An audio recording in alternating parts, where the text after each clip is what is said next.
Last year, only 44% of boys wrote grade 12. And I don't think society realizes that's not healthy. And in grade 10, the highest dropout rate is boys. Sure. In early foundation phase, age 4 and 5, boys do the worst in numeracy, literacy, reading for meaning, and science. Sure. By the time they get to grade 10, disaster. They drop out.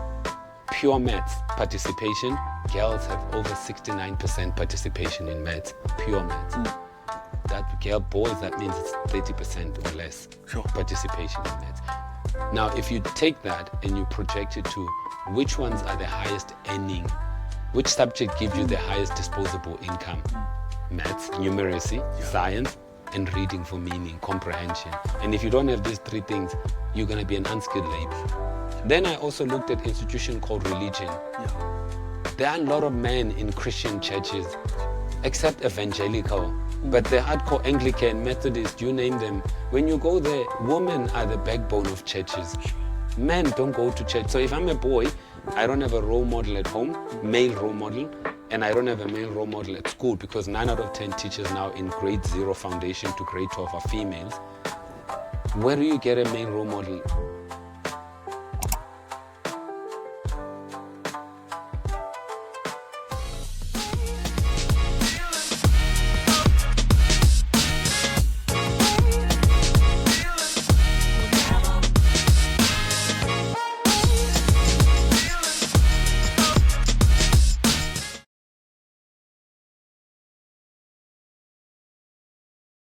Hello, I'm Dr Maanda Tshifularo, and on this week's episode of the SuperLead Podcast series, we are joined by one of the most influential voices on leadership, identity, and opportunities for all, Dr Mzamo Masito. He is the Africa Regional Lead at Canva. He's the former Google Africa CMO and the co-founder of African Men Care. And in this conversation, we unpack insights from his powerful book, This Country Hates Men, Boys, exploring realities shaping our boys and men and the path to healing and finding opportunities for all. Dr. Mzamo, welcome to SuperLead Podcast. Thank you. Lovely. I think we've been meaning to get you in studio, but I think the timing is now right, especially at the back of your book, This Country Hates Men. What a provocative title. But before we get into the book, we want to know the author. Maybe just who is Dr. Mzamo? Maybe you can tell us a little bit from growing up. So I normally define myself or explain myself with values first, because I'm like, okay, I've got 3 values I live by. First one is freedom.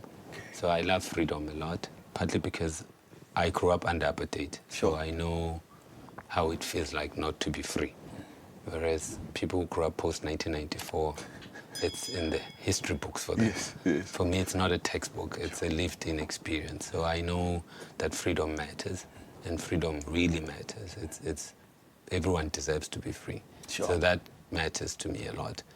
And mental freedom, spiritual freedom, just movement, physical movement, freedom, all of that. So that matters to me. Then the second one is Ubuntu, because I grew up partly in villages where when a person loses their, let's say, crop or cows, there will be a meeting in the village, in my village, and each household will take out a cow or a sheep and they will put it in that person's kraal. No way. To restore their dignity. No way. And also to restore balance in the village. So that immediately told me that you can, in this world, go alone, but you won't go further alone. You might go far, but not further. And that also quality and meaningful relationships keep us happy and healthy. So it's actually being communal, not necessarily communist. It's medicine. So actually Africans understood this relational intelligence long before people talked about relational intelligence. Africans understood that to be relational is actually medicine. So that's the second one. I'm curious to go in this one. What went wrong? What drastically changed? Other cultures also that dominate you tend to then infuse their own culture, and their own culture is individualism. Sure. So when the West come and colonizes us, they far more individualistic. But now we know that individualism and loneliness kills. It's not actually healthy to be so pro-loneliness or individualism, because you don't belong in an ecosystem. We're social animals. We belong in a social ecosystem, and we are interdependent to each other. Africans understood that long before people wrote PhDs on the side effects or the negative effects of loneliness. We understood that. But then when you get colonized, enslaved, apartheid, people force their way of being on you, and then also people divide you. Sure. And conquer you. So there's a lot of division and conquering, whether it be by tribe, by gender, by race. So we have lots of those, so which weakens the thing that makes us communal. And then also economic hardships. Sure. Because people at the core wants to survive. And survival has a bad thing of reducing us to our animalistic instincts, where it's the survival of the toughest, fittest, which is, you might survive, but then what's the point of surviving alone? And then you don't have a community to survive with. Sure. Even animals know that they need to band together in order to prolong their survival. On your own, it's actually unsustainable. So those are, I would say, some of the things. Yeah, that was the second one. Second one. Then the third one is respect. Right. Respect for me is just respect yourself, respect the opportunity, and respect each other. Okay. So it's kind of like the thing that you give yourself first. Because if you give yourself respect, then which means you also set clear boundaries that people can't overstep. Okay. Because you know how you want to be respected. Sure. Especially as a man, I don't think majority of men know love. I think they are wired to know disrespect. Right. I'm not sure they are always wired to know absence of love. Okay. But they're very good at assessing disrespect. Oh, if they're being disrespected. Yes. So that is true. Majority of men I've listened to their partner can break up with them, and they will still be like, but I thought we were okay. And that just shows how low our love IQ or intelligence is. But because if we're disrespected, we are far more in tune with signs of respect and signs of disrespect. I see. And we see it before it even, we see it with the opposite sex, we see it with the same sex, whether it be friends or colleagues, whether it be at work or friendship, anywhere, we can immediately identify disrespect. Sure. And we can also identify respect. Yeah. I feel like we are more trained for that, but I don't think we're trained to know love yet. Maybe that's an evolutionary thing we will learn over time. But so I feel like respect is the thing I'm more likely to pick up. So that's why I use the word respect. But also for me, love is kind of more complex and complicated because it comes and goes for me. I don't think people love you 24/7, but they can respect you 24/7. They can. But love, it fluctuates, so it's not a thing I desire. Sure. Same with happiness. Okay. So I don't desire those things because they come and go. They are also an outcome of something. Maybe for men. Now I can tell you what is an outcome of supporting Sundowns and seeing them win. And then you get happy. As opposed to some people. Unless you're not a Chiefs fan. If you're a Chiefs fan, or Arsenal fan, then it's work. It's work. But it's that football is irrational. So it's an irrational loyalty because you shouldn't be subjecting yourself to that pain because no one... Especially Kaizer Chiefs. Yeah, no one pays you. They don't pay you. It's not like they pay you. If they paid me to suffer, then fine. But if they don't, why are you subjecting yourself? I have a friend who moved to Pirates. Okay. Yeah. And I agree with him. Okay. That you can't be subjected to pain as if like, someone used to say, move, you're not a tree. Yes. As a fan, you're not a tree. Like, you're not stuck. Your roots are not stuck in chiefs or pirates. Or if for many years you've endured pain, then he decided, actually, you know what? Not this chiefs thing. I'm not doing this anymore. So he moved to Pirates. Oh, and now he's a hardcore Pirates fan, and he changed outfit, everything. And when Pirates wins, he's now, and he said from now on, he will go where he goes. Sure. They'll follow the club. If at some point Pirates is also continue to disrespect him. Yeah, he's going to go to Sundowns. He's going to change Sundowns. Whatever that, so he's not going to be an irrational, illogical fan. Sure. I'm irrational. You stay with Chiefs. No, for now I took a break. That's what Chiefs fans say. No, I took a break when Bobby was on radio. And I felt he was unkind and disrespectful, the manner in which he spoke to us, the fans. It was just arrogant and rude. And I haven't yet heard him or the company called Kaiser Chiefs apologize earnestly about that. So I thought when he said that this is my father's company, or my family, this and this, I was like, actually, he's right. It is his family business. And why am I so hung up on this? Because it's not my family business. So why don't I take a break? So I've been on a break, on a long break. But I haven't yet been able to find it in me to switch to any other club. It's like I'm an Arsenal fan. I can take a break from Arsenal, but I don't know. No, Man U, Liverpool, and I don't know. I know it's irrational because I can just. You can switch. You can go to Liverpool now. It's just irrational loyalty. I can't do it. Or I don't want to do it. Let me say I can't. I can. I just don't want to. No, fair point. Yeah. Right. So love how you describe yourself with values first. It's novel for me. It's really, really refreshing. And sort of a journey-wise?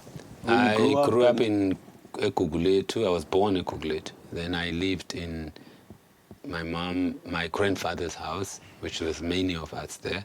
Then we moved to this informal settlement or shack that we lived in, backyard dwellers. We were backyard dwellers, NY1, NY50, my mom, and then my mom got married. My father abandoned my biological father when I was less than a year old. Then my mom got married maybe when I was an adolescent. And then we moved to this shack's backyard. And then we moved to Valhalla Park, Cape Flats. Then they sent us in the Eastern Cape, my brother and I, who's now late, blessed his soul. And we were there for 3 or 4 years. Then we protested to come back because they treated us badly there. So it was not fun. And they made us do everything under the sun. It's kind of like Cinderella, male version of Cinderella. And we worked very hard there. And then we came back to Cape Town. Then we lived at Egugulethu, at Khayelitsha. So I finished my high school, my last primary school years, and high school Khayelitsha. Then luckily I went to the US in Washington, and how D.C. did you go to the US from Khayelitsha? Because I was very active we started NGOs when I was growing up, in Scouts, Boy Scouts, NGOs, and one of our NGOs was the Khayelitsha Environmental Action Program, or Action Group, which I think we took it after EAP, some global environmental, or Greenpeace, but we didn't want to be Greenpeace, we didn't want to be and ours was not environment. Our organization we were the environment. So we thought, some people are going after extinct species, this species getting extinct, and we were like, but we are getting extinct. As black males and females in Khayelitsha, we dying young. Life expectancy is like 16 to 18.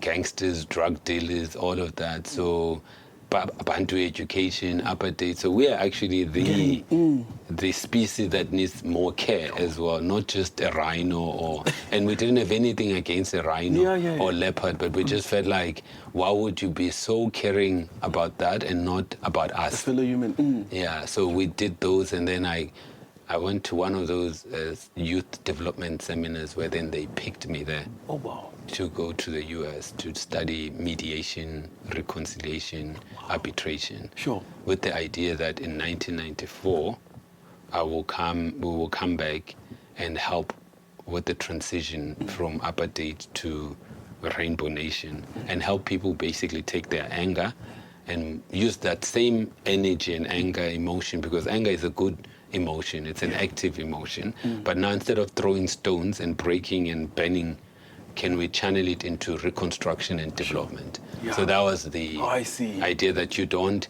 force people to not be angry. Yeah, but you can channel that You anger. channel the anger because it's an energy. And active or positive energies also do drive you to action. And the only emotion that we needed to avoid was indifference. Sure. So because if you are indifferent, then you are more dangerous than someone who has negative emotions or positive emotions. Because if you're indifferent, you let things burn. You let things collapse. Yeah, you won't care. You don't care. Whereas if you're full of hate or you're full of love or hope, you still do something. Take action. Yeah. You'll be angry while doing it. It's the same I say to people. If someone shows negative emotion towards you, or positive emotion, that also still means maybe they still care about you. But indifference. The day they are indifferent about you, whereas if they hate you and you are drowning, they will save you just to remind you that you... Also, so you can be alive to watch them... Yeah, but also to remind that I saved you.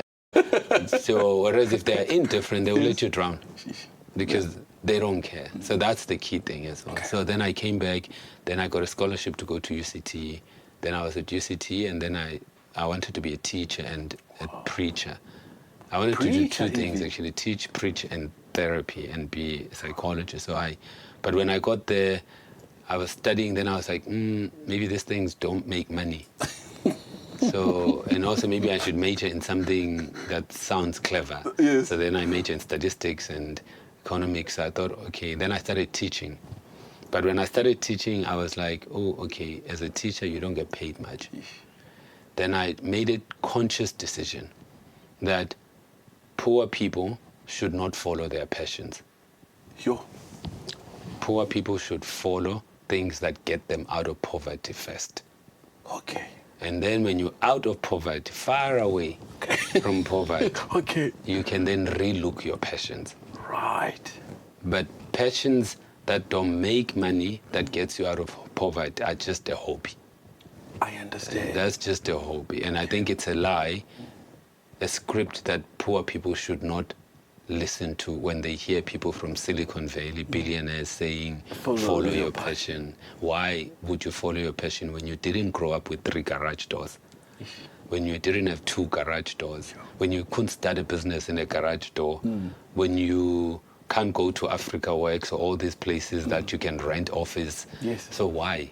So I don't think... So fix the poverty first. Fix the thing that makes you not be able, that steals your cognitive bandwidth.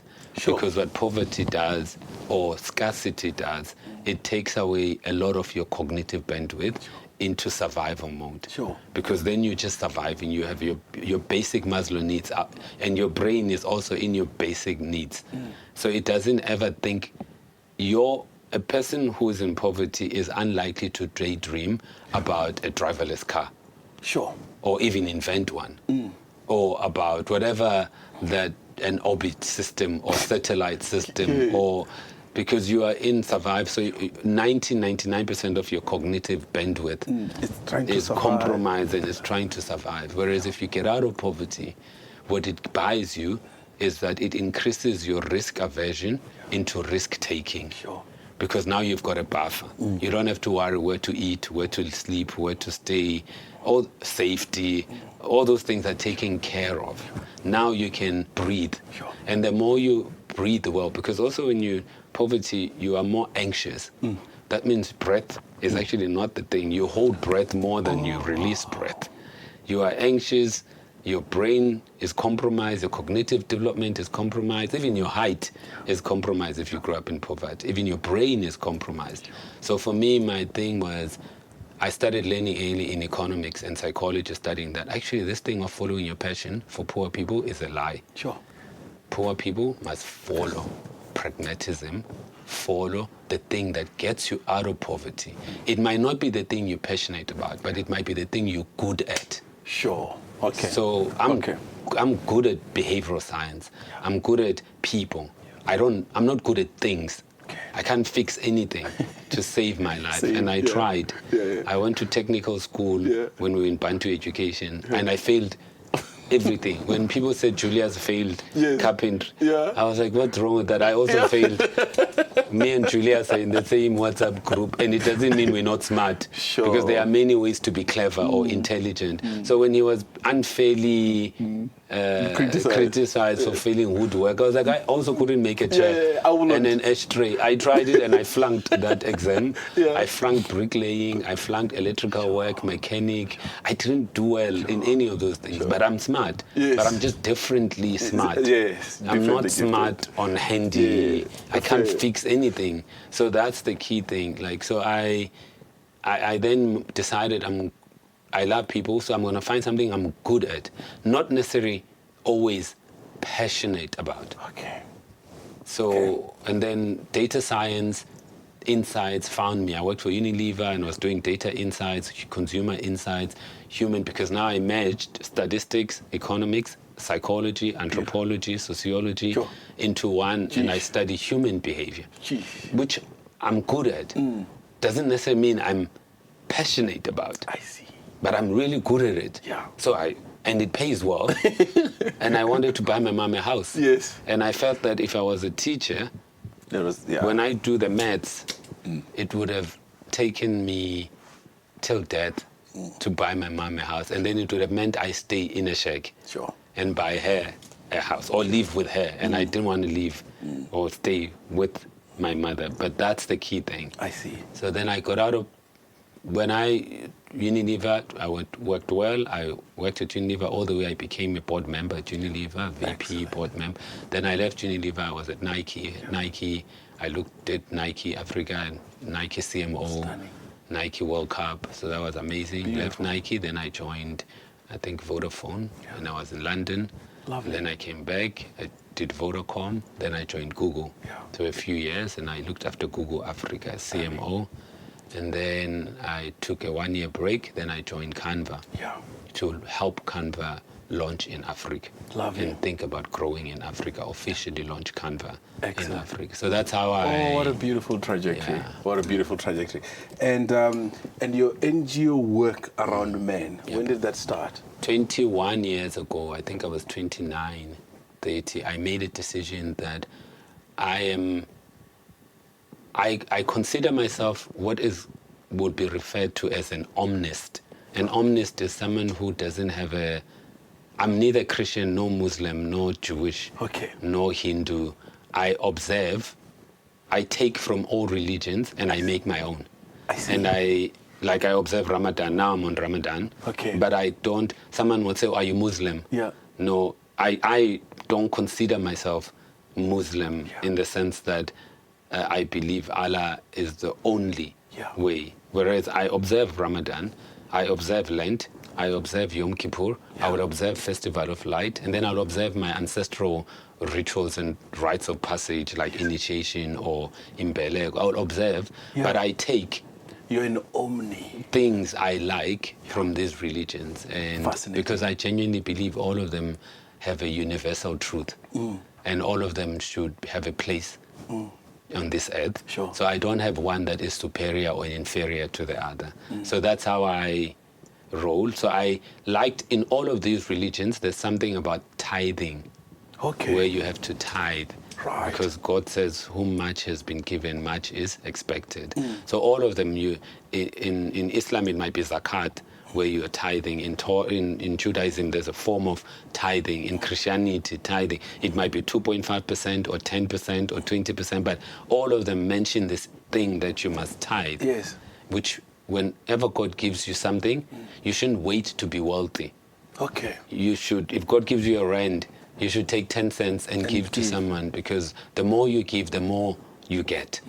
So that was the idea. So I learned it when I think I was in India, living in India with Hindu monks, and I was learning from them. I was like, I need to figure out a way to give young and not wait until you have lots of money, then you give. Yeah. So 21 years ago, I decided I have a... By the way, I'm still stuck. You were living with monks in India. Yeah, because I was working there for Unilever. So Unilever sent me to do a global project on low-income consumers, and I was representing Africa. So my job was to contribute to this global study, but take African consumers and users, what's common, what's different in South Africa, Kenya, Nigeria, all of that, and bring it into that global project. Then someone represent Asia, Pacific, or India, Vietnam, Indonesia, someone else will be Eastern Europe, someone else will be LATAM, and we were put there in one place to study low-income consumers and figure out for Unilever, what are the potential product solutions, opportunities, unmet needs, and can we offer one solution for all? Or we will have to offer that solution and then tailor because of cultural differences. So that's how. But on my spare time, on weekends, or when I was taking a break, there was a Hindu temple not far from there. So I thought, I don't understand Hinduism. Okay. And the origins of Buddhism are there in India. So I thought, let me go study Buddhism, Hinduism. Let me also study Bollywood as my hobby while I'm here. Okay. So I studied Bollywood, the history of Bollywood, so that I can understand India through film. Because I love creativity, so it's easier for me to understand things through design, film, content, than just go sit in class. So I did that. Then I'll go spend time with these Hindu monks just to listen how they think about life, how Hinduism thinks about life. There's many 100+ gods or 1,000 gods in Hinduism. Why? Yes. Why so many gods? Why can't you just pick one? And all of that just makes sense of that. And then Buddhism, how did Buddhism and Siddhartha Buddha himself, who was he? Because most people just know Buddhism, but they don't know the founder of Buddhism. They also don't know his wife, that he was at some point married, all of those things. I studied those. Then when I came back, I thought, okay, you know what? I like the idea of give. Okay. Then I started, but I didn't want to give to a church. Okay. So I was an altar boy since I was in primary school and high school. So I understood church, I understood mosque, synagogue, but I just had gripes with religious institutions. Sure.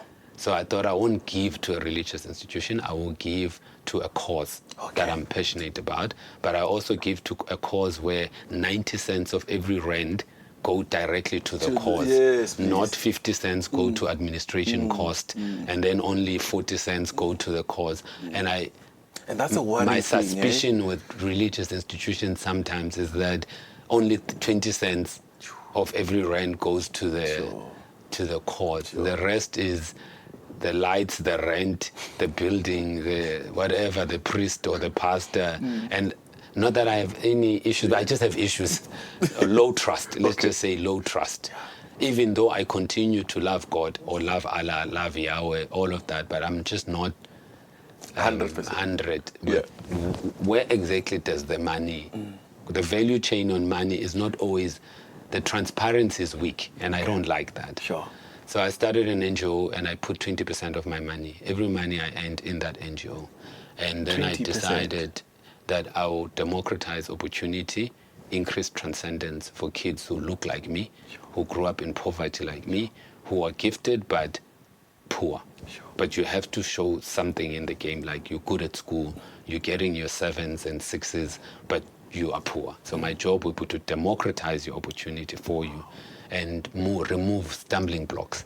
So I'll pay for your fees, I'll pay for anything that needs to be paid that gets you out of poverty. Same when you get to varsity, we'll also get you, if you need psychosocial support, if you need curriculum advice, or you need therapy, you need whatever you need. If one of the kids, for example, their shack bent down, we'll build it from scratch for you. 2 of my boys needed to go to the mountain and their parents didn't have money, we will pay for you to go to whatever stands in the way of you dropping out, or you feeling small, or you feeling inferior, we will remove those things. So that's how it started, really. And we've been running it now for 21 years. And then because of running it, that's how I got to write the book. So it's the 21 years of observing boys and men struggling especially boys at school, failing, falling behind. Then I thought, okay, I think I've earned the right to speak about South African boys and men, especially black and colored, because the organization has been mostly focusing on black and colored boys and men.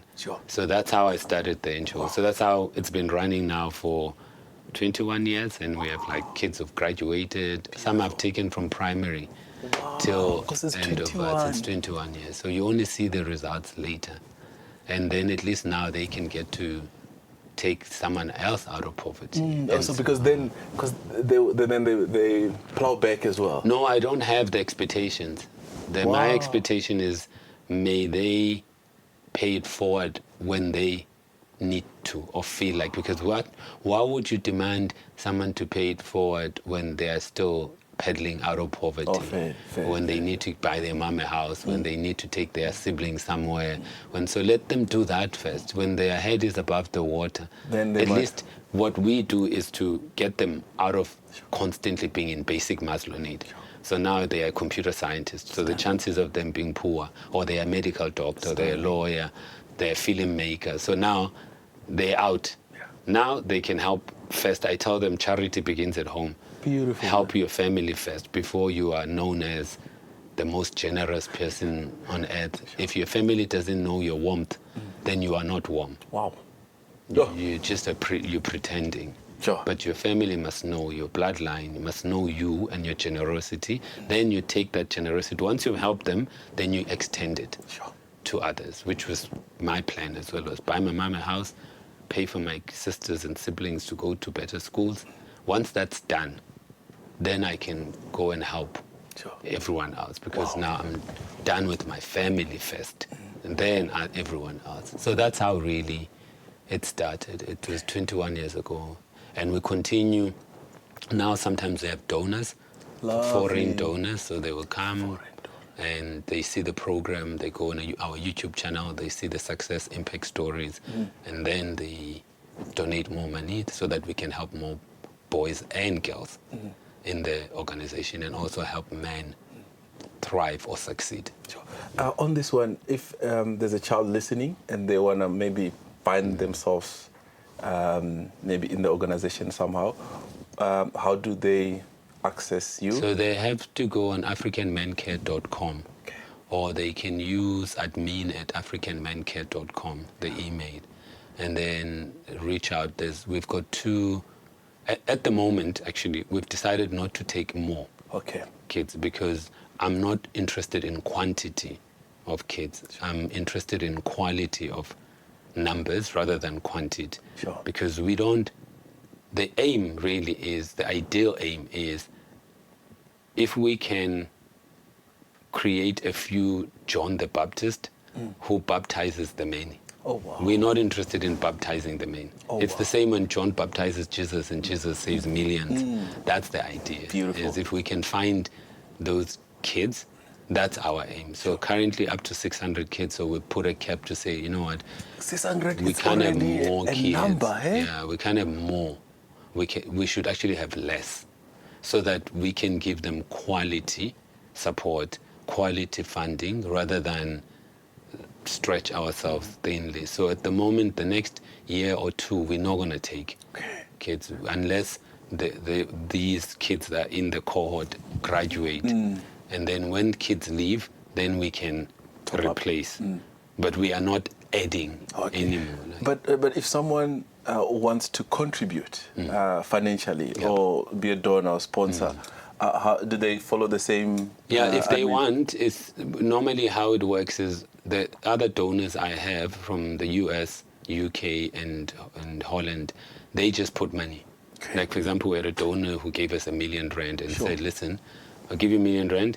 You either find new kids, or you take the existing kids and you lift them up. For example, some of these kids now we have are at Future Nation School.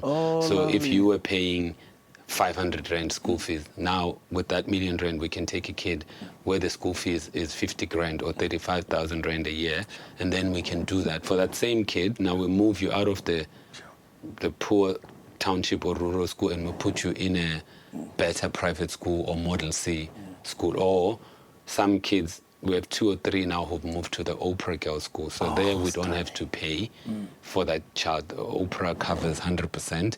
We then can take that money and use it for other kids. Sure. So that's the idea. So if someone wants to get involved, you can either donate.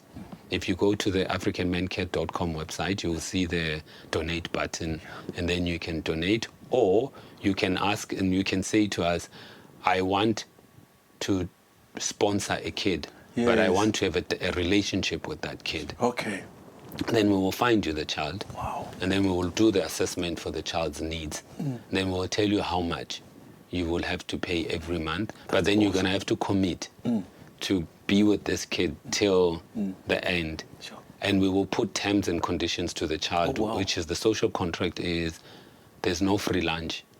You also have to do your part. So we are not appealing to sympathy. We are appealing to interest. Sure. No one should appeal to sympathy. We're not helping you because you're black. We are helping you because you're gifted, free and young. Sure. And you just so happen to be black. Sure. Or a woman or a boy, but you can't make the woman or girl or boy the front and center. The gifted, free and young is the front and center. And therefore it means on your side, you must also deliver minimum 5 number. At school? Minimum 5. Okay.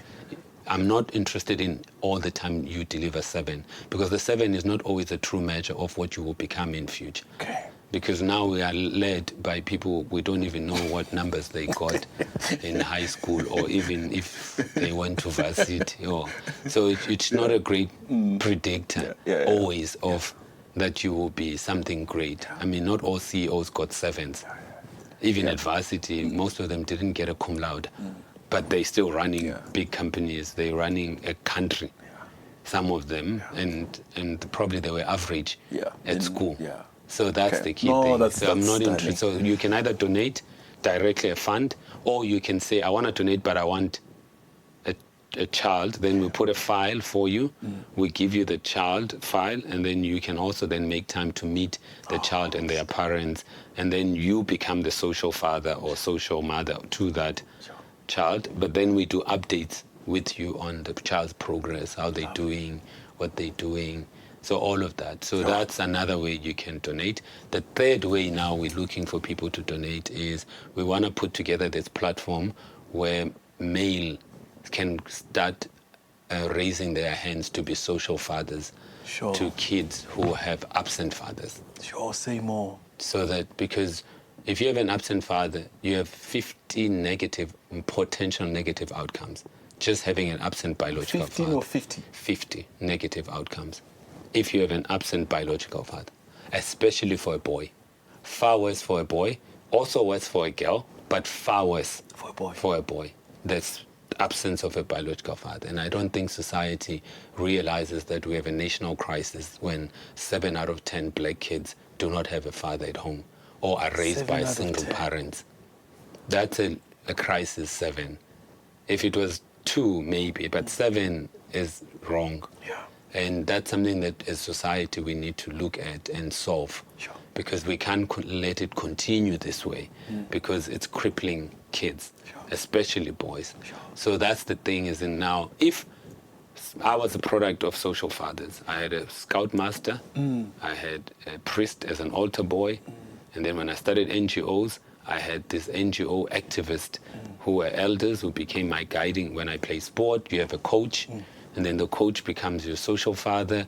So it takes a village to raise a child. And unfortunately, as like black people, somehow we've made parenting individualistic. Sure. And it's a heavy burden to be a single parent and think you will do this on your own. So you need a village. And if you don't have your own village, then can we create a village for you? That of social fathers. And so that's what we're also now trying to work on, is how do we create social fathers that will raise their hands and pull a child who doesn't have a father. It's not a 100% sure. Yes. But it's better than 0. Sure.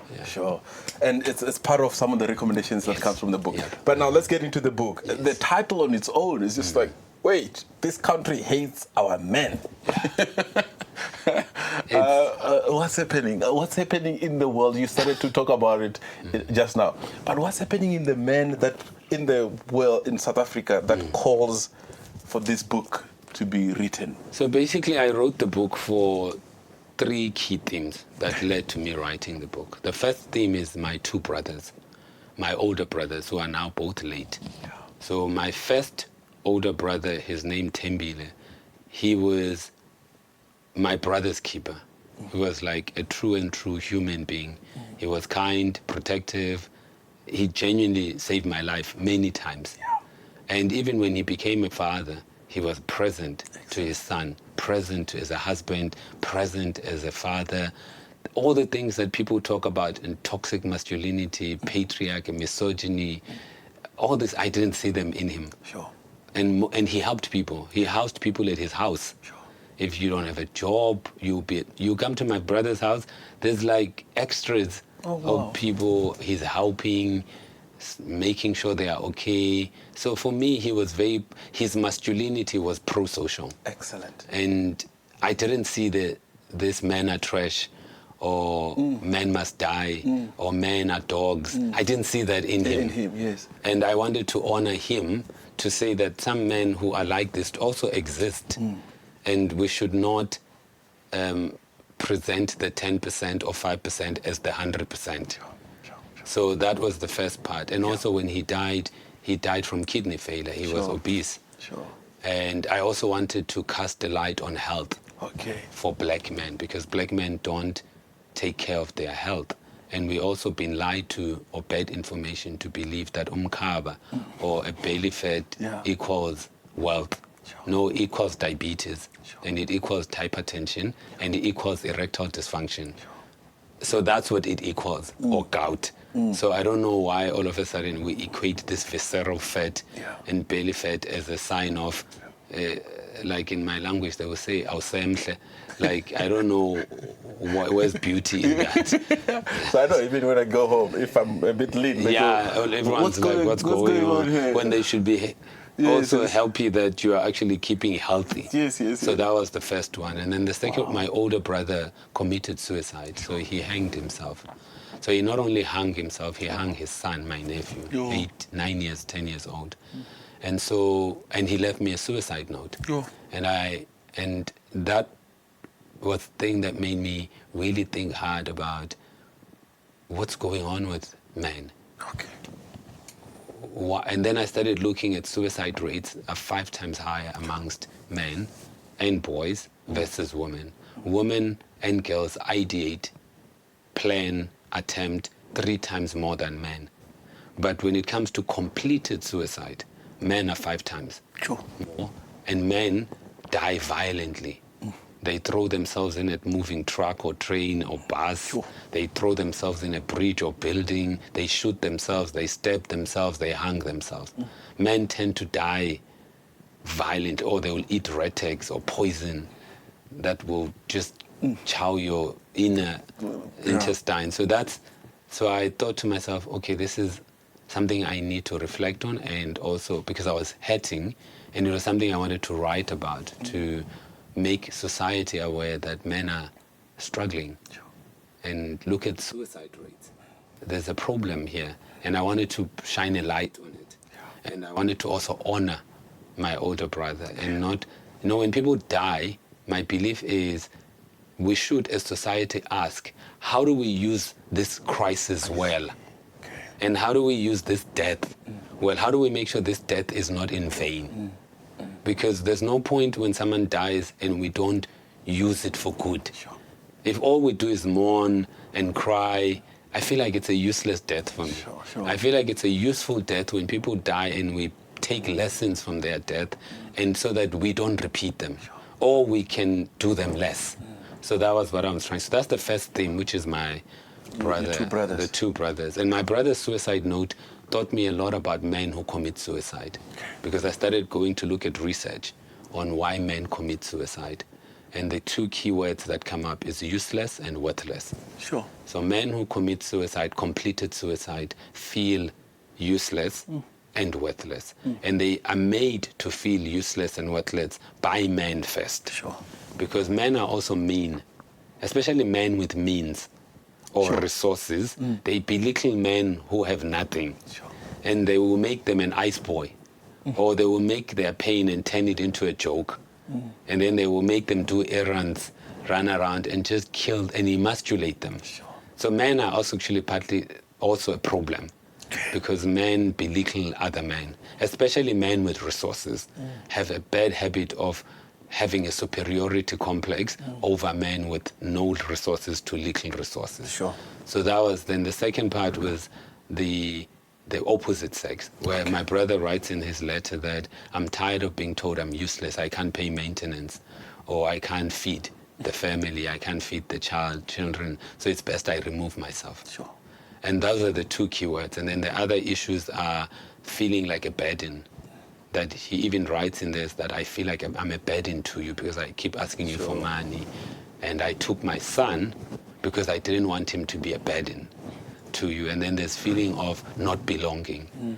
I don't belong in the male group because they make me an ice boy, or I don't belong opposite sex because I get told I'm useless or worthless because I don't provide because masculinity is measured on provision and protection.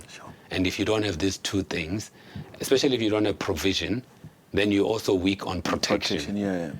Because no one thinks you can protect if you don't have money. And which is weird in a way, and so that's the key thing. And so I wanted to honor those things and write them so that I can alert society and also use their deaths for good rather than just their dead. And also it's going to be selfishly me trying to heal. I wanted to reflect on that and their lives. And then the second portion is the African men care, which we spoke about. I've witnessed for 21 years the lives of men and boys and girls, and I saw boys in the 21 years falling behind, failing at school, especially at home and at school and in health. So these three, and in prison. Because of growing up in Cape Town is one of the highest murder rates. And Cape Town is the most notorious prison, which is Posmo, which is one of the most notorious prisons in the world. It's in the top 10 of most notorious prisons in the world. So I've witnessed friends going to Posmo. I've witnessed some of these kids in the 21 years going to prison or juvenile prison. So I thought, let me reflect on this book on how dysfunctional the home is. Let me first reflect how poverty is dysfunctional for any human development. Then reflect on how home is dysfunctional and how education system is not helping the boy. I mean, last year, only 44% of boys wrote grade 12. And I don't think society realizes that's not healthy. And in grade 10, the highest dropout rate is boys. In early foundation phase, age 4 and 5, boys do the worst in numeracy, literacy, reading for meaning, and science. By the time they get to grade 10, disaster. They drop out. Pure maths, participation, girls have over 69% participation in maths, pure maths. Boys, that means it's 30% or less participation in maths. Now, if you take that and you project it to which ones are the highest earning, which subject gives you the highest disposable income? Maths, numeracy, science, and reading for meaning, comprehension. And if you don't have these three things, you're going to be an unskilled labor. And if you don't have them and you drop out from grade 12 below, grade 12 below has unemployment rate of 65% plus. But if you're a graduate, yes, there's unemployment, but it's below 10%. So I would rather be in the 10% than in the 65%, which means majority of boys and men are going to be in the 65%. So that's another area. So education, then prisons in this country. To be a prison inmate in this country is to be colored and black. And that's it. So, and then health. A lot of health issues. I mean, same with school, by the way. Health, education, health, psychologist, psychiatrist, nurse, 9 out of 10 of those professions are female now. There are the presence of male role models in those care professions is very small. So now if you're a male, and I've sat in clinics, I go to a township clinic or rural, I'll just sit there and watch why men don't go for health check. or boys, because you get there and then you hear the nurse shout loud, those who have STD this side, now who's gonna stand up like and go there and those who are here for and they shout loud like there's no privacy, nothing. So who's gonna? If you came here for men's problems, why would you go there? Yeah, those who need prostate. Yes. So now we're like, shit, everyone knows my issues here. And that's also partly education system, care profession, which is in COVID times we call them essential workers, yes. which actually matter most. A nurse matters. It's an essential worker. We only knew it during COVID that these are essential workers. We need them. But now there are no men there. When I was in school, 50% of my teachers in primary school were males. So if I didn't have a male role model at home, I got a role model at school. Yeah. Now there's none. Sure. Then I also looked at an institution called religion. Yeah. There are a lot of men in Christian churches, except evangelical. But the hardcore Anglican, Methodist, you name them, when you go there, women are the backbone of churches. Sure. Men don't go to church. So if I'm a boy, I don't have a role model at home, male role model, and I don't have a male role model at school because 9 out of 10 teachers now in grade 0 foundation to grade 12 are females. Where do you get a male role model? Then I go to church. It's predominantly females. Only the priest is male. How is he going to cover all the male or boy childs or adult males here? So we have a society of men are absent, not just at home. They are absent in care roles. They are absent in religious institutions. They're just absent. So that means we have a crisis of male absenteeism in a lot of things that require a male role model. And so we where need it. Are they though? Remember, most people hurt other people, and abandoned people abandon other people. So if you think about my case, when I started understanding my father, my biological father, and I understood, because initially I was asking the question, what's wrong with him? Then I changed it to what happened to him. Because once you do that, then you humanize the human being. But when you say what's wrong, you've already concluded there's something wrong. But when you say what happened to you, then I realized, my dad, his father didn't raise him, which is my grandfather. My grandfather also, his father didn't raise him because of mines, because of colonization and apartheid, because of unfree cheap labor, because our parents had to go work in the mines and stay there for 7 years, 10 years, and they only come home every now and then. So apartheid colonization dismantled black families. They actually destroyed black families. So you also see then now that the ones who are not raised are also not raising. So it's not to use apartheid or conviction as an excuse. It's actually a truth that we must grapple with and wrestle with, that it is a fact. Then we also have broken men whose interiority are also broken. And how can a person who's broken as a boy, then they become a broken man? How can then they become a fully functioning whole father? They themselves will do what was done unto them, and we have a tendency of not breaking cycles. And we repeat them. So that's what's happening here, and that's what I want to address as well, is to figure out a way how we break the cycles. You start with the manifesto. Maybe could we just kind of just imagine this moonshot, or when all is said and done, what does that look like in the country? What the moonshot really is to get society to know that gender equality and gender empathy is not a zero-sum game. We can empower both. We can empower girls, and we should continue empowering girls and women, or empowering females. We should continue. We need gender equality. We need equal opportunity. I'm not sure about equal outcomes, but we do need equal opportunity. We need gender equality. That we need. So we should continue. Yet, we have created a situation where as a society we're not looking at the dragon, that there's a dragon, but everyone's in denial that there's a dragon, but the dragon's going to grow. And the thing that we avoid it grows and we shrink. Sure. And the issue that we're having in our problem midst is the boy is falling behind and failing. Sure. At home, at school, in prison, and health. So I'm addressing that to say, the manifesto is to say, let no child or another human be left behind. Yeah. Everyone must have access to equal opportunities. Sure. Whether they use them or not, then that's on them. But they must have, we must make sure everyone is pulled in and no one must fall so behind that there's a gap, a huge gap. So the manifesto also aims to end a potential dating gap.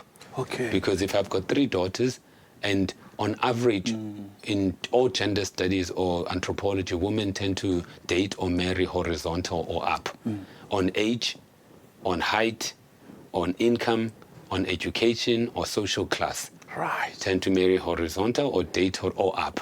Now, if we're having 60% plus of graduates are female at varsity, only 44% of boys wrote matric, and most of them didn't write pure maths or science, or they can't read for meaning, then we're going to have an income gap, unemployment gap, and it's going to be predominantly boys or males. And then when my kids or daughters want to decide to date a heterosexual male, where are they going to get it?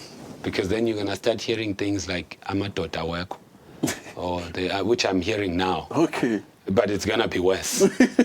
So instead of us solving the issue that amadoda awekho, because they are either unemployed or they can't match horizontally or up on income or class or education. So if we don't solve this now, this problem we have now, which is the generation, my generation and younger, or 30-year-olds or 35 plus females who are now struggling to find, man, it's going to get worse. Sure. So what must we do at home, at school, in health? So what are some of the things we should do? The key thing is government needs to fix the issue of inequality. Okay. Because inequality is actually the biggest issue, not even poverty. Poverty doesn't always make people violent or criminals. It doesn't always criminalizes people. It's inequality that's the biggest issue. I remember growing up in an informal settlement, and all the shacks look the same. Yes. Then this guy came back. He used to do cash heist, and then he builds a double-story shack, like a fancy double-story shack. And then he will come out in a gown from his balcony and shout at people, and that thing just changed the mood.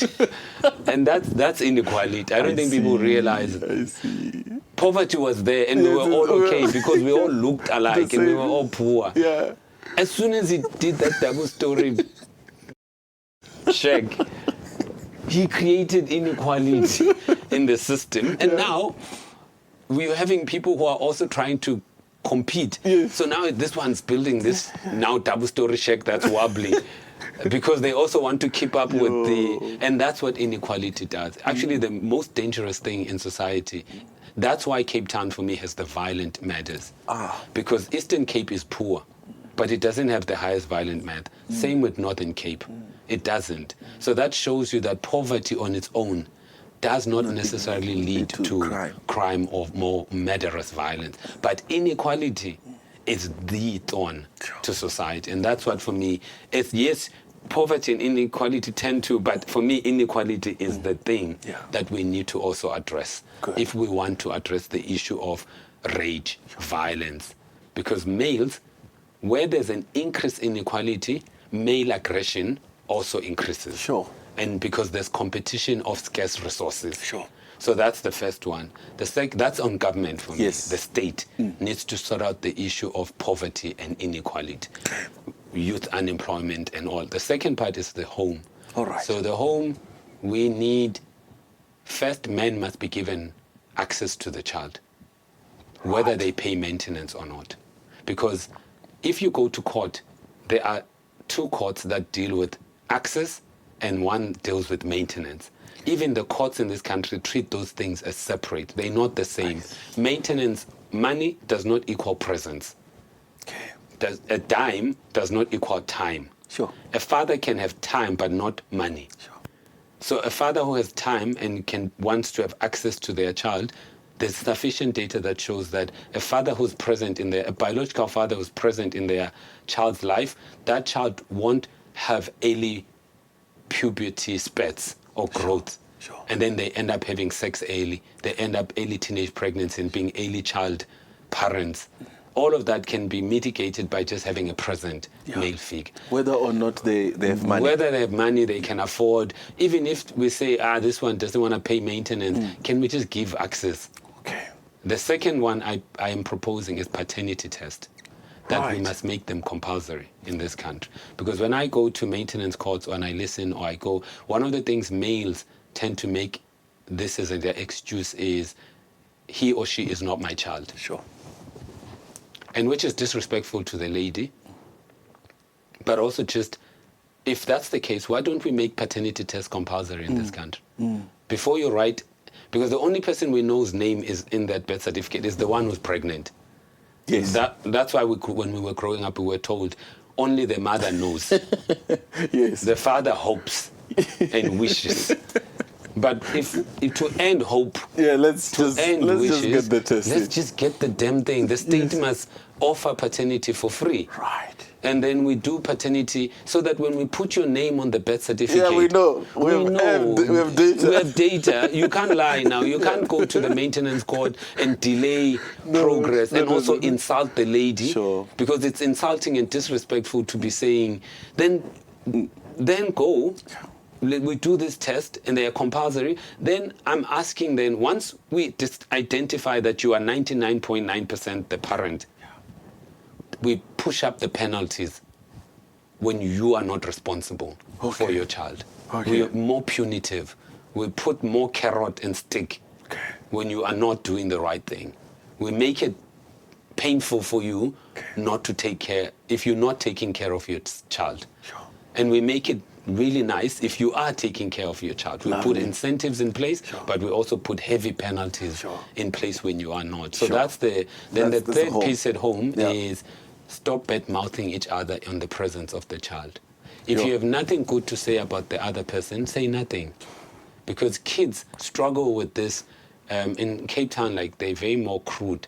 They would say, like, now when someone says that, it's like, what does that mean? It means your father like, it's just, and that's said to a child. Sure. And I have these kids coming to me to say, they said this about my dad. And it's not said only by the mom.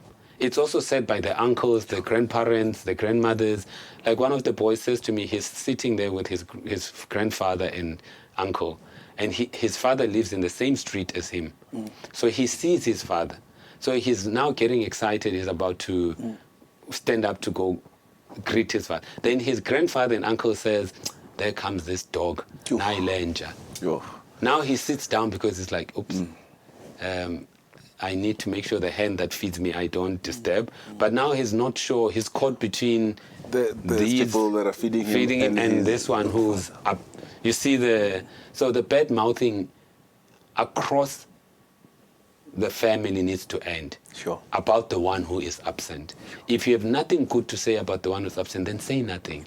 And this goes to grandparents, to uncles and aunts, to siblings, to the parent who is present. Can we please stop this bad mouth? That's the home. Then when you go to the education system, the first thing about the education system, we need to figure out a solution how we bring males back into teaching. Into the early... Especially because early childhood development is where we lose the fight in South Africa. Because for every dollar funded for early childhood development, if it's done well, it yields a return of $50 to $80. Because if you get a child right on reading for meaning, numeracy and science and early childhood development foundational phase, you're good for life. But if you get that early childhood development wrong, that's why we are now, kids are just being moved up the grade. But it's not like they can read for meaning, they can count. That's why most kids in this country are being made to do maths lit, not pure maths. And then they don't know that when they get to varsity, it doesn't count for points. No varsity is going to take maths lit and count it for points. And now they can't become an engineer or doctor or computer scientist. All the things that pay well, they can't become.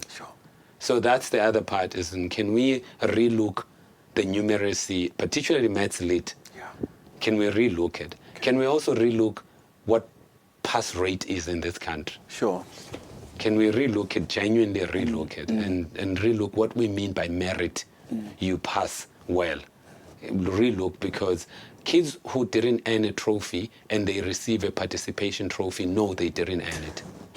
Yeah. There's enough studies that show that. Yeah. This low pass rate and you being moved up, deep down psychologically, what is it doing to the child? Sure. Knowing you didn't earn it. Because human beings know when they don't earn things. Yeah. And then the other part is, can we relook the pedagogy of teaching? How do we make teaching also suits boys? Okay. Because currently the way we teach is more favorable to girls. Say more. Because it's more, you sit down, you listen. Now, when your testosterone kicks in, you can't do that. No, you can't. It's the same. I've got 3 daughters. Yeah. They can play house for 5 hours. I don't know what they're doing there on their own, talking to each other and imaginary figures. And the doll becomes human. And they sip tea that doesn't exist. And they can run with it for 3 hours. When I take my nephew and I throw him in that mix 10 minutes flat, he's like, "Uncle, can we please play ball? I can't deal with this. These people are talking to figures. I can't even..." Because it shows that the boy's prefrontal cortex is underdeveloped and it develops slower than the girl. But the education system is not taking that. Boys need more sweat, more playtime, more engagement in education system that is more visual, more audio, more video, more virtual reality. So how do we make education system in co-ed schools in particular? Because 90% plus of schools in this country are co-ed, or globally actually. There's not a lot of monastic schools, which is girls only, boys only. Those are very few. And people tend to throw those as a solution. It's not. There's no data that proves that we must then split schools into boys, monastic schools. There's no data that shows that. Because the real world is co-ed. It's not monastic. So the idea that we should solve it by gendering education to both, I'm not sure that's also a solution or good enough solution. And also not a lot of parents can afford monastic expensive schools. So that's another one. So that's education. Then we get to health, where we do need therapists that are males. So psychology departments, do you know how hard it is to be a psychologist in this country? Which rightly so. However, then it restricts supply of psychologists. I mean, most of the time for master's programs, they'll probably take each university 8 to 15. And predominantly 90% of those will be females. So we don't have enough black what's men. the throttling for? Because it's highly intensive training. One-on-one, supervision, I see. All of that. But still, there has to be another way where you increase counselors. Because then you make social workers. Like I met a nurse from the US who's doubles up as nurse / portions of psychiatry.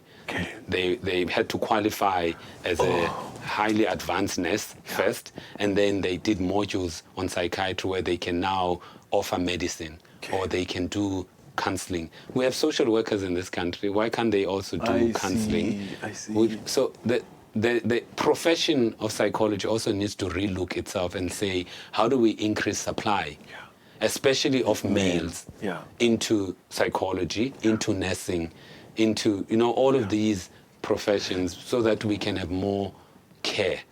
Do you suppose if a man is struggling, might battle to communicate some of that to a female? Yes, I know it with me. I've been to multiple therapists. I've been to female, older, black, white, Indian.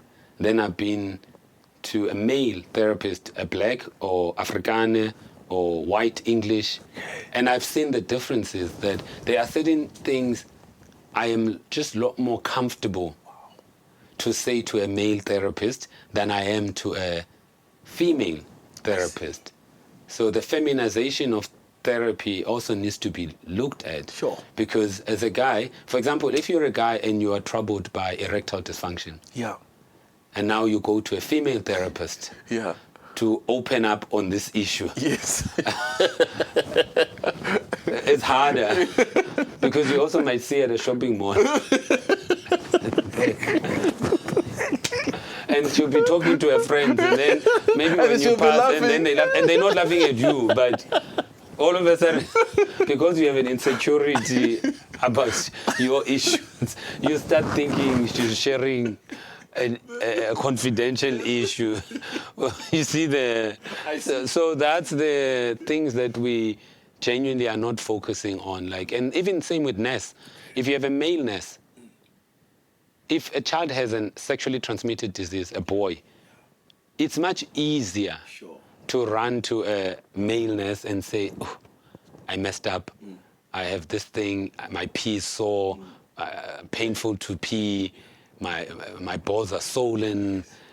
And that male nurse will know exactly what to do and will know what words to use to calm him down, to help him and make it and normalize it. Sometimes I went to those clinics and then the boy's there and the nurse shouts loud, like, what were you doing? Nah.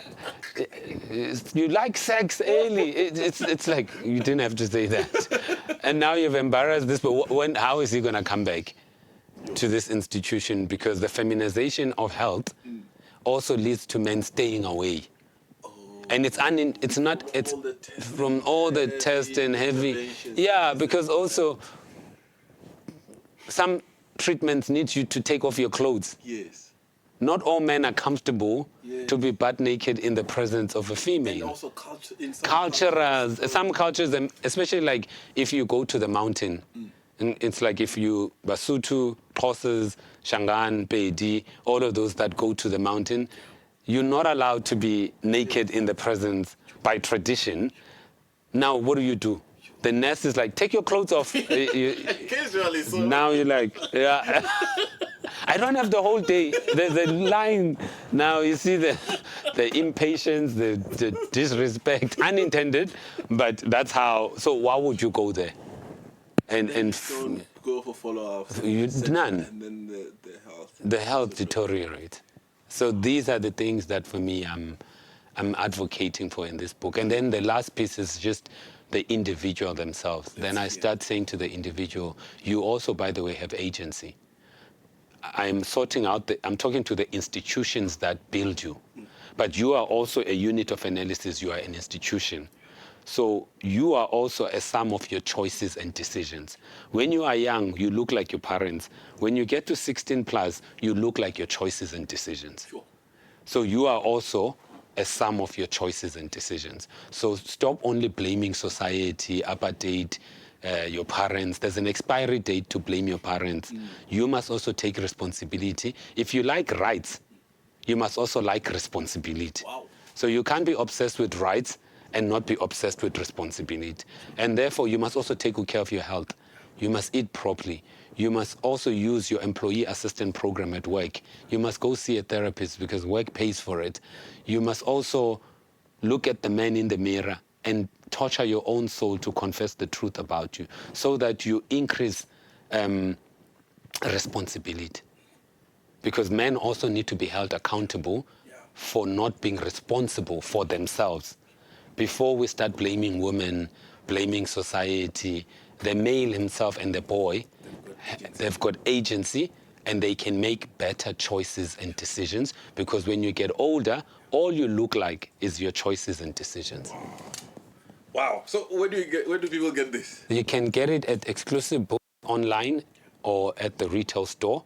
You can get it at Loot or Bargain Books. You can also get it at Take a Lot. You can also get it an Amazon ebook. There's an ebook version, but you can get it on Amazon as well. Lovely.